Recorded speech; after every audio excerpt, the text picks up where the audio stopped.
Liverpool could dominate the Premier League for the next 4 to 5 years. One of the reasons why is because their injury record is exceptional.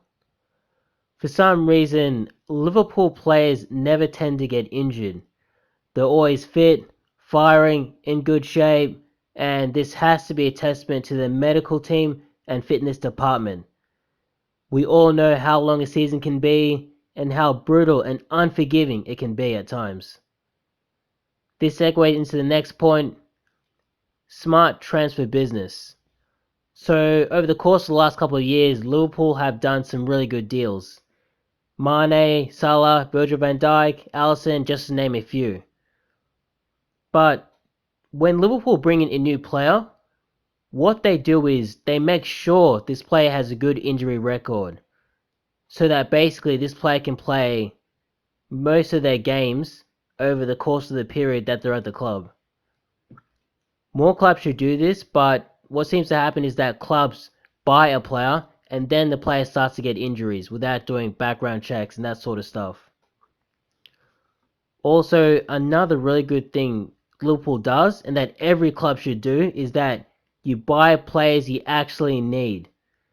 So, if you're a manager and you know your team is weak in midfield, you go out and you buy a midfielder who actually fits the system you have in place. You don't go and buy any kind of random midfielder and just hope they deliver. You identify a player who can play in the system that fits with the team that you have so that you can get the most out of them.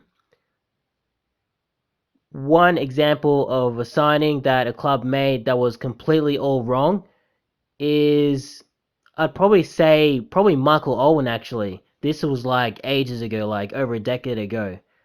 Michael Owen was injury prone, and I don't really think he fit Newcastle's system. So that was a really bad signing. And what this can actually do is it actually makes the team play worse because you bring in a player that doesn't add to the team, but it actually brings it down. The last point I want to touch on is it almost seems as if the club is being run so efficiently. I know I'm using Manchester United as another example, but over at United, it seems like it's a circus. Like you don't know who's in charge, what's going on, who's making decisions, especially when it's transfer time. Like things are all over the place.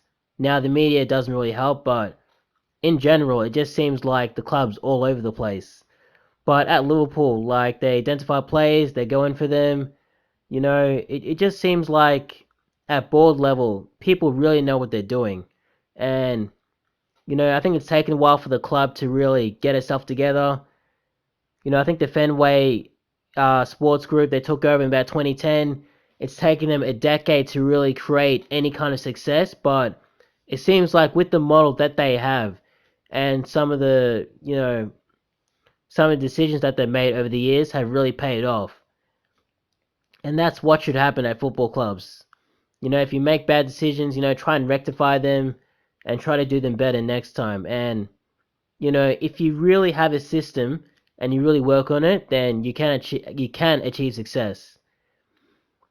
All right, that's about it.